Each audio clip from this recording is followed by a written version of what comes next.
Pamusoroi tinochingamidzana zvekare kuchirongwa tsika dzavatema. Muchirongwa chanhasi tiri kuda kukurukura nhaurwa yemashandiro anoita vadzimu.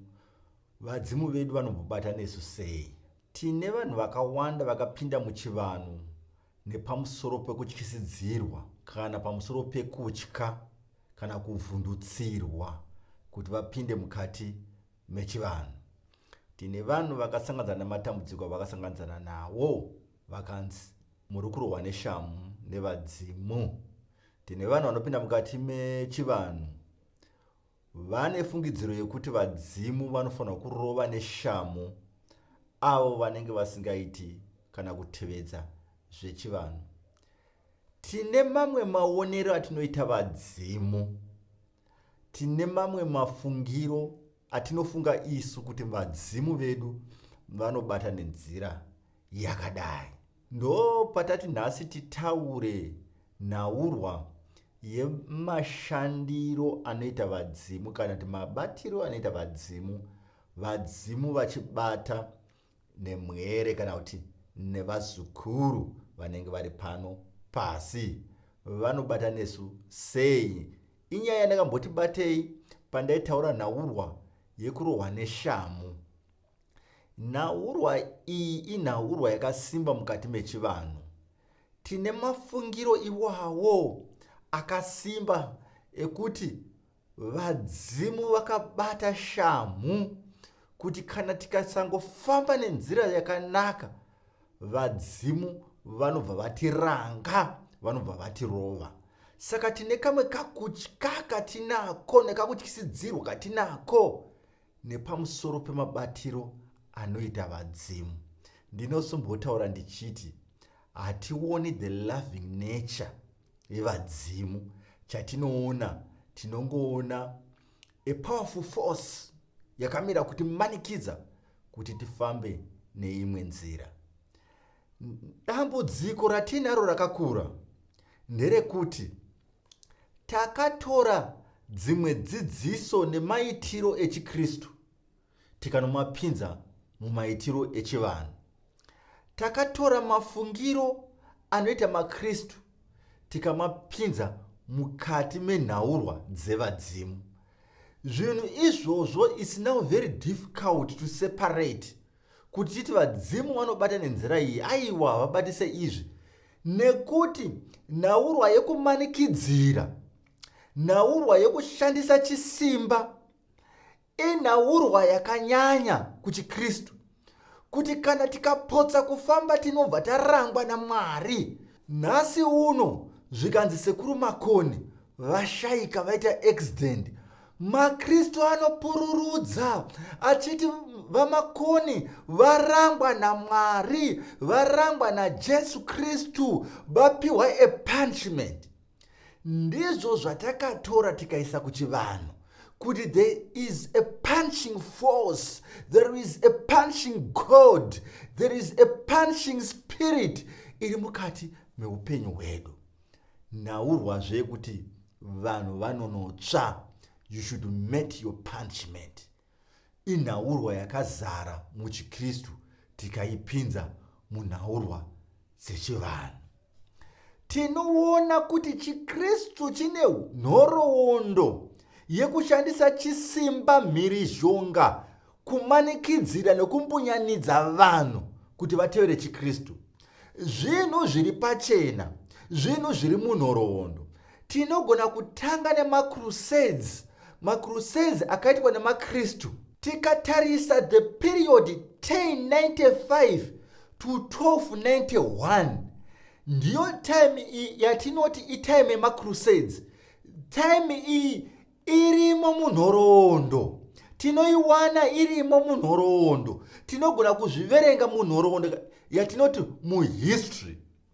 Pataimi kana kuti ngatizvibvunze kuti maCrusades akanga ari chii. MaCrusades, they were military campaigns undertaken by Christians who believed that it was possible for them to reclaim the Holy Land for Christianity from Islam. ndiyo nyaya yemacrusades. Pakashandiswa army zvakanyanya kubva kuna Pope aiti anoda kutora yavanoti the Holy Land. Saka vaida kunotora Jerusalem vachitora vachishandisa chisimba atinoti military campaigns. Saka kwakaitwa army yakafamba ichiuraya vanhu vese vakanga vari vechiIslam.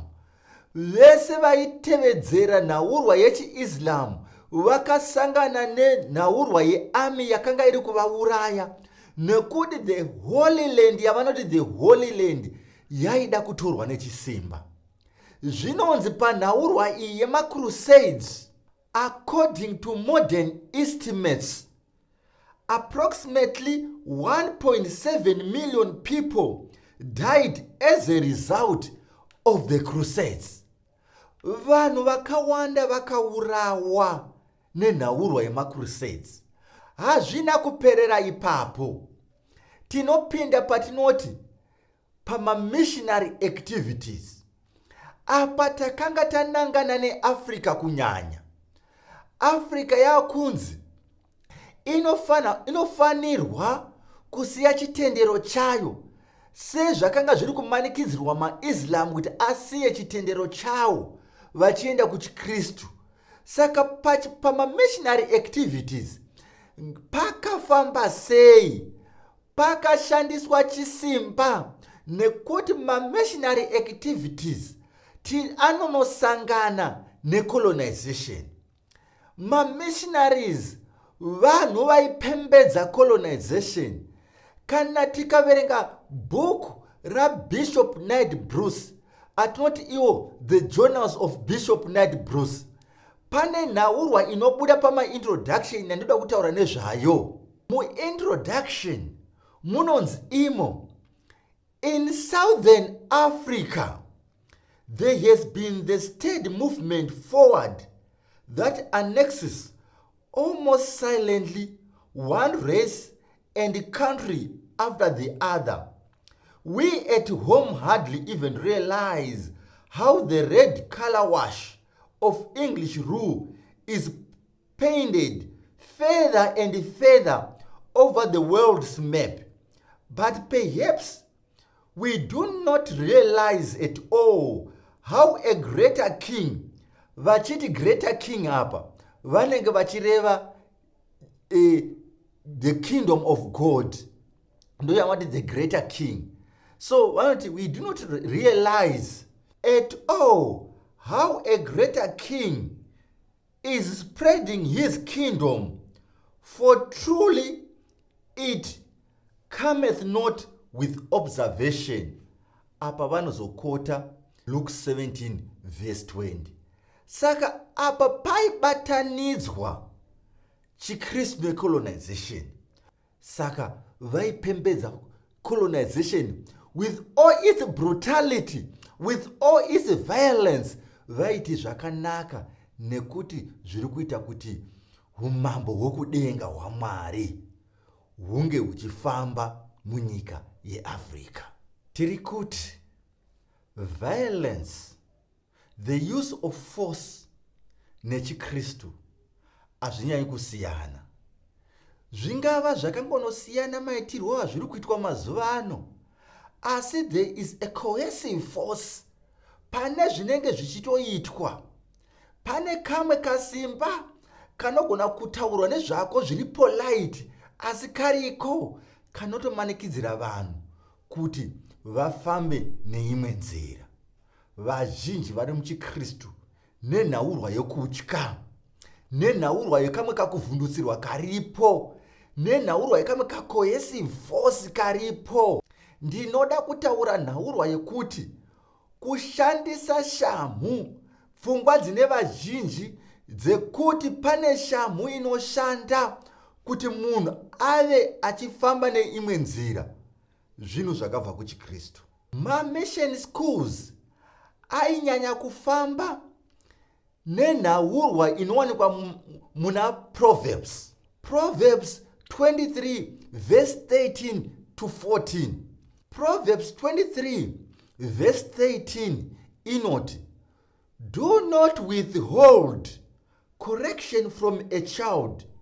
For if you beat him with a rod, he will not die. You shall beat him with a rod and deliver his soul from hell. Rova mwana zvakanyanyisisa kuti mweya wake uwane ruponeso. Ndizvo zvaifamba nema-mission schools. Ndizvo zvakauya nechiKristu. Ndizvo zvakanga zviri kuma-mission schools atinoziva akauya nemaKristu. Pakanga pane nhaurwa yekuti rova mwana neshamhu kuti mweya wake uwane ruponeso. Saka tiri kuti chii apa? Tiri kuti nhaurwa dzechiKristu idzi ndidzo dzakazouya nevamwe vanhu vazhinji vakupinda nadzo kuchivanhu. Chivanhu maitirwe acho, maitirwo echivanhu akanga akasiyana zvakanyanya nezvakauya nemaKristu zvokurova izvi. Tinoda kutarisa kuti kuchivanhu mwana aibatwa sei. Tati kubva kuma-crusades, kubva kuma-missions or the missionary activities, kupinda kuma-mission schools, kwakanga kune the use of force, the use of violence, the use of intimidation, kumanikidzira munhu kuti ave muKristu zvinova zvainzi zvaizoponesa mweya wake. Asi tiri kuti kuchivanhu kwakanga kusina nyaya iyi. Tine umboo here hunotiteedza kuti kuchivanhu kwakanga kusina nhaurwa iyi yokurova nekumanikidzira mwana kuti atevedze imwe nzira. Tinoda kuenda tabva kuna Bishop Knight Bruce mujournals yake. Handei kunhaurwa yemurume wandogara achitaura nezvake yaKarl Marx muzvinyorwa zvake. Anoti chii pamusoro pemabatirwo aitwa vana pachivanhu. Ndiwo atiri kuda kutarisa. Ngatitange kutarisa mwana akanga ari pasi pemakore 15. Mwana akanga ari pasi pemakore 15 aitarisirwa kunofudza mbudzi. Zera remwana rakanga riri pasi pemakore 15 rakanga richitarisirwa kunofudza mbudzi. Mwana uyu airohwa here kuti aende kunofudza mbudzi? Aibatirwa shamwi here kuti aende kunofudza mbudzi? Zvaifambiswa sei?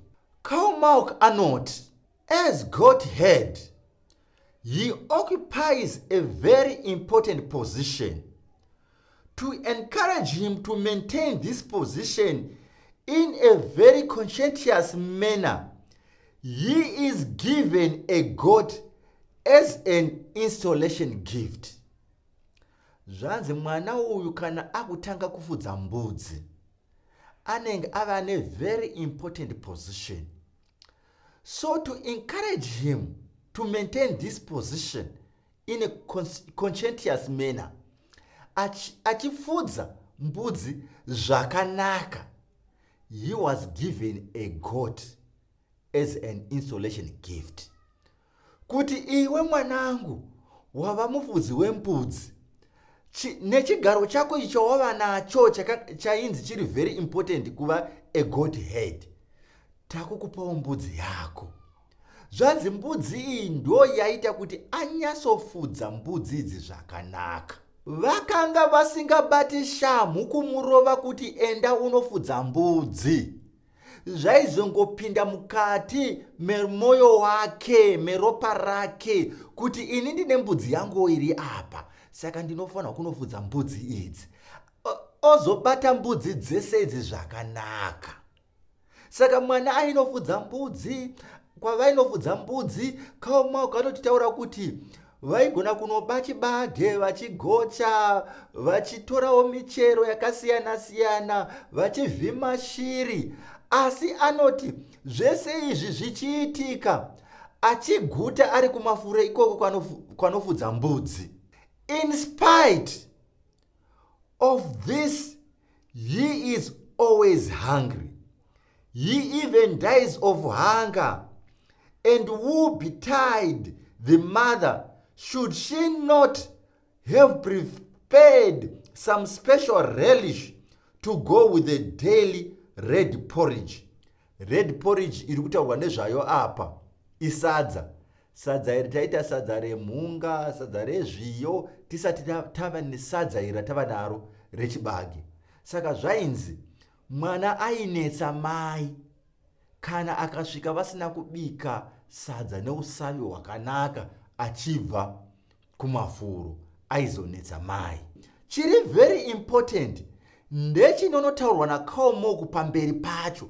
Anoti iye, she does not dare kubvira mai ava. Chero mwana uyu akanetsa, akarova mapoto akadini, she does not dare to put him in his proper place in the only appropriate manner to let him experience a physical superiority, for is not he still a child who knows no better. Zvanzi mai vakanga vasingafi vakarova mwana. Tikutaura mwana ane makore anonosvika 15. Zvanzi mai ava vakanga vasingafi vakarova mwana nemhaka yekuti vaingoti mwana haana zvaanoziva, chero akauya akanetsa akadii mapoto akadini, zvanzi vakanga vasingashandisi simba ravo kumuisa paproper place yake nemhaka yekuti anongori mwana haana zvaanoziva. Maitirwo ematare ekumatenga nezvaiitwa pasi nezvinoitwa pasi hazvina kusiyana. That kindness, that lovingness yaingova namai kuti mwana wangu haana zvaanoziva. Ukazoona vobata shamu, mwana anenge atoenda kuma very very very extreme, vanenge vachingoti mwana haana zvaanoziva. Tine zvakawanda zvatinopinda mazviri, tine kutadza kwatinoita, tine vadzimu vanoregerera vachiti tiri vana hatina zvatinoziva. Hatizofanirwo kusvika patinonorova mai, hatizofanirwo kusvika patinononongedza mai, hatifanirwi kuzosvikawo patinoshungurudza mai, asi muzvinhu zvizhinji vanongoti tiri vana hatina zvatinoziva. Kana vekwamai vachinodaro kukuzoti isu vekwedu vatinototi vakanga vasingasviki pakutiranga vana baba. Ndivo vadzimu vatinongova navo ava. Mweya iwoyo haubvi mavari wekuti tiri vana, tiri vazukuru, tinogona kutadza, asi hatinawo zvatinoziva. Vanongotiregerera zvakawanda. Saka pamwe tinogona kuita nedzimwe nzira tisabatikana zvakanyanya kuti mapiriro andaita awa haasiwo, chero tichipanana zvidzidzo zvekuti ngatifambisei zvinhu takadai, ngatifambisei zvinhu takadai, asi ngatisasvika pakushungurudzika kuti zvinondotorohwa neshamhu nevadzimu nekuti apa ndakanganisa ndadai. Ndosaka tichiti kana tichipira tinopedzisira tichingoti kana pane zvatinokanganisa motiregerawo tiri pwere. Ndiyo sentensi isingafanirwa kusara, ndiwo mutsara usingafanirwa kusara patinenge tichiteura, ndiwo mutsara usingafanirwa kusara patinenge tichikumbirira, ndiwo mutsara usingafanirwa kusara kana tichipira, wekuti kana pane zvatinokanganisa tiri pwere, hatinawo zvatinoziva. Vana mai vaingoregerera mwana vachingoti mwana haana chaanoziva. Is he not still a child who knows no better? Mwana haana chaanoziva. Saka tinoda kuti tive nemaonero matsva atinoita vadzimu. Vadzimu havana kubata mboma kungotirova. Ndakataura kuti ukaona mudzimu unobuda uchirova vazukuru wakabata mboma, ingozi, hausi mudzimu. Mudzimu kana ukabuda apa unotokwanisa kuseka nawo chero muri mukati mematare. Mudzimu unobuda wakasununguka chero uri mukati mematare. Ukaona sekuru vobuda vachivhundutsira, pane chimwe chinhu chinenge chaipa pana sekuru ivavo. Ndakaona midzimu yakawanda, ndakaita experience yevadzimu vakawanda, midzimu yandakaona ichibuda. Mimwe midzimu iri so powerful yokutoti unotovhunduka kuti ndo mudzimu wemunhu anonzi Ningiri uyu wandasanganzana nawo, asi uri so hambo, vachiita zvinhu zvavo negwara rakanaka zvokuti newe unosununguka uri mukati mematare. Ukaona wakuenda mukona uri mukati mematare, mudzimu iwoyo unofanira kuongororwa. Tataura nhaurwa yekuti mwana aipiwa mbudzi. Ko kana akura ava above 15 ave kuchifanirwa kufudza mombe, zvaifamba sei? Zvinonzi naCarl Malk, kana ava above 15, now he awaits an advancement to become a cattle head. To this state, he is installed by being presented with a young cow of his own. Ainopiwa mombe yakewo. Ndo zvinoita vadzimu. Regai ndikutaurei hama dzadiwa. Vadzimu kubva tiri pwere vanongotipa. Tichingokura kana tiri pwere tinongopiwawo mbudzi zvinoenderana nehudiki hwedu. Vamwe takanobudirira muzvinhu zvakasiyana siyana. Ngatisataura nhaurwa yemakristu anoparidza achitsoropodza vadzimu kuti vadzimu havangakwanisi kuti iwe uve nedhigiri. Vadzimu havangakwanisi kuti iwe unge uchiva nemotokari. Vadzimu havangakwanisi kuti uite PhD kati masters.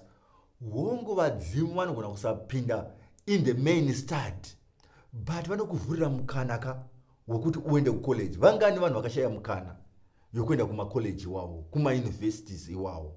Mukana iwoyo unovhurwa nevadzimu. Saka vadzimu kana tiri pasi tichiri vadiki vanotipawo zvinoenderana nekuva vadiki. Tichikura vanotipawo zvinoenderana nekukura kwatinenge tichiita. Tikaona takutanga kutambura, aidha vadzimu vedu vanenge vafuratira. Avasivo vanosvika vachitirova, asi ndakati vanenge vafuratira. Asi vanenge vambotipa voona kuti isu hatikwanisi kutenda. Kana vaona kuti isu hatikwanisi kutenda, ndipo pavanofuratira. Saka punishment yatigona kuti ndo punishment yevadzimu kwatiri ndeyekuti ivo vanofuratira. Kwene kuti vanosvika vachitirova neshamu. Vanofuratira. Kana vafuratira, mikana iya hatichaiwani. Zvinhu zvakaoma kudai. Kune vamwe vari kuona mikana yavo zvakanaka. Kune vamwe vari kubudirirawo zvakanaka, vari kuvhurirwa nevadzimu. Vadzimu vanotipa, vanombotipa mbudzi, vombotipa mombe, asi chikuru kutenda. Kana takusvika padoro rematendo, hatitangi taita doro rekutenda zvatinenge tisati tapiwa. Mwana aitanga kupiwa mbudzi, apiwa mbudzi aitotenda. Mwana ozopiwa mombe akura, aitotenda. Haingoti nemhaka yekuti ndini kunofudza saka handitendi. Mwana aitowochira achitenda. Chivanhu chedu chekuti kana tapiwa tinotenda. Vadzimu havapo pakubata shamo vachitirova. Varipo pakutipa, kumbotipa mbudzi, vombotipa mombe. Vanoramba vachida kuti tibudirire. Ukaona uri stagnant, ndakambokupa history yangu ndichitaura pamusoro peshamwari yangu yakati what I have achieved munguva diki. Zvinokunda zvandakaachiva kare ndisingafambi nevadzimu.